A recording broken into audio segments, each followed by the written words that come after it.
நமஸ்காரம். 1000 நாமங்கள் 1000 கதைகள் 239வது திருநாமம் பிரசன்னாத்மனே நமக. சுதாமா என்னும் மாலாக்காரர் சமர்ப்பித்த பூ மாலைகளை அணிந்தபடி மதுராவுக்குள் கண்ணனும் பலராமனும் சென்றபோது கூன முதுகு உடைய ஒரு அழகிய இளம்பெண் எதிரே நடந்து செல்வதைக் கண்டான் கண்ணன். அவள் கையில் பலவிதமான சந்தனங்களை அரைத்து எடுத்துச் சென்றாள்.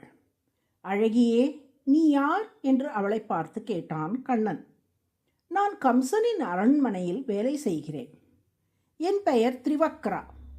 கழுத்து, மார்பு, இடுப்பு ஆகிய 3 இடங்களில் என் உடல் வளைந்து இருப்பதால் என்னை திரிவக்ரா என்று எல்லோரும் அழைக்கிறார்கள் என்று அந்த பெண் விடை அளித்தாள்.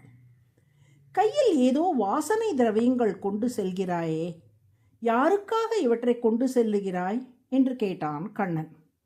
நான் மகாராஜா கம்சனுக்காக இவற்றை கொண்டு செல்லுகிறேன். நான் அரைத்து தரும் சந்தனத்தை அவர் மிகவும் விரும்பி பூசிக்கொள்வார் என்று விடையளித்தாள் திரிவக்ரா. நானும் என் அண்ணன் பலராமனும் பூசிக்கொள்வதற்கு ஏற்ற சந்தனத்தை தருவாயா என்று அவளிடம் கேட்டான் கண்ணன்.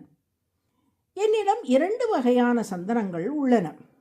ஒன்று சாதாரண ரகத்தை சேர்ந்தது, மற்றொன்று மிக சிறந்த ரகத்தை சேர்ந்தது. உங்களுக்கு 2இல் எது வேண்டும் என்று கேட்டாள் திரிவக்ரா. எங்களது வடிவழகையும் உடல் அமைப்பையும் முதலில் நீ பார்.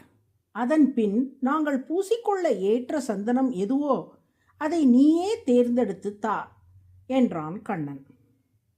நான் ஒரு கூனி ஆயிற்றே, என்னால் நிமிர்ந்து உங்கள் முகத்தை பார்க்க இயலாதே என்றாள் திரிவக்ரா.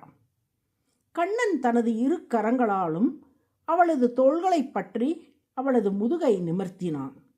கூன முதுகு நிமிர பெற்ற குப்ஜா கண்ணனின் வடிவழகை கண்டாள். அதில் மயங்கி கண்ணனை ஆறத் தழுவிக்கொண்டாள். அப்போது பலராமனை பார்த்து புன்னகை செய்த கண்ணன், இவள் யாரென்று தெரிகிறதா என்று கேட்டான். யார் என்று கேட்டார் பலராமன். திரேதா யுகத்தில் நான் ராமனாகவும் நீ லக்ஷ்மணனாகவும் அவதரித்திருந்த போது நாம் பஞ்சவட்டியில் தங்கியிருந்த காலத்தில் நீ சூர்பனகை என்னும் அரக்கியின் காதையும் மூக்கையும் அறுத்தாயல்லவா? அந்த சூர்பனகை சிவபெருமானை குறித்து 10,000 ஆண்டுகள் தவம் புரிந்தாள்.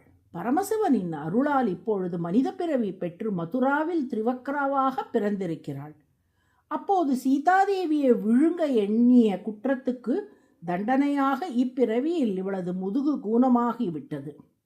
முன்பிறவியில் தனக்கு ஏற்பட்ட காம இச்சையை தீர்த்து கொள்வதற்காக என்னை இப்பொழுது தழுவி கொண்டு விட்டாள் என்று கூறினான் கண்ணன். தனது கரங்களால் திரிவக்ராவை கண்ணனும் ஆற தழுவினான். அப்போது அவளது மனதிலிருந்து காமம் முழுமையாக விலகியது. தூய்மையான பக்தி அவளது உள்ளத்தில் மலர்ந்தது. மிக சிறந்த கிருஷ்ண பக்தையாக அவள் மாறினாள். கண்ணனை பார்த்து, அழகரே, தங்களின் வடிவழகோடு ஒப்பிடுகையில் என்னிடம் உள்ள 2 வகை சந்தனங்களுமே தாழ்ந்தவை. நான் தங்களுக்கு பூச வேண்டும் என்றால் எனது ஆத்மாவையே சந்தனமாக பூச வேண்டும் என்றாள் திரிவக்ரா. அப்போது பலராமன், திரிவக்ரா, கண்ணன் சாக்ஷாத் திருமாலின் அவதாரம். அவனை அவாப்த சமஸ்த காமன் என்று வேதங்கள் கூறுகின்றன. அவாப்த சமஸ்த காமன் என்றால் தனது ஆசைகள் அனைத்தும் நிறைவேற பெற்றவன் என்று பொருள். அதனால் அவனுக்கு புதிய ஆசைகள் என்று எதுவுமே இருப்பது இல்லை. இந்த வகை சந்தனம்தான் வேண்டும், அது வேண்டாம் என்கிற பேதங்கள் அவனுக்கு இல்லை. எப்போதும் திருப்தியோடு இருக்கும் கண்ணன் தனது பக்தர்கள் பக்தியோடு எதை சமர்ப்பித்தாலும் அதை அன்புடன் ஏற்று அருள் புரிவான் என்று கூறினார். திரிவக்ராவும் தன்னிடம் இருந்த உயர்ந்த ரக சந்தனத்தை கண்ணனுக்கும் பலராமனுக்கும் சமர்ப்பித்தாள். அதனால் திரு உள்ளம் உகந்து இருவரும் அவளுக்கு அருள் புரிந்தார்கள். பலராமன் சொன்னது போல் திருமாலுக்கு நிறைவேறாத ஆசைகள் என்று எதுவுமே இல்லை. அவர் விரும்பிய அனைத்தையும் பெற்றவராக நிறைவுடன் திகழ்கிறார். பிரசன்ன என்றால் எப்பொழுதும் நிறைவுடன் ஆனந்தமாக இருப்பவர் என்று பொருள். ஆத்மா என்ற சொல் மனதை குறிக்கின்றது.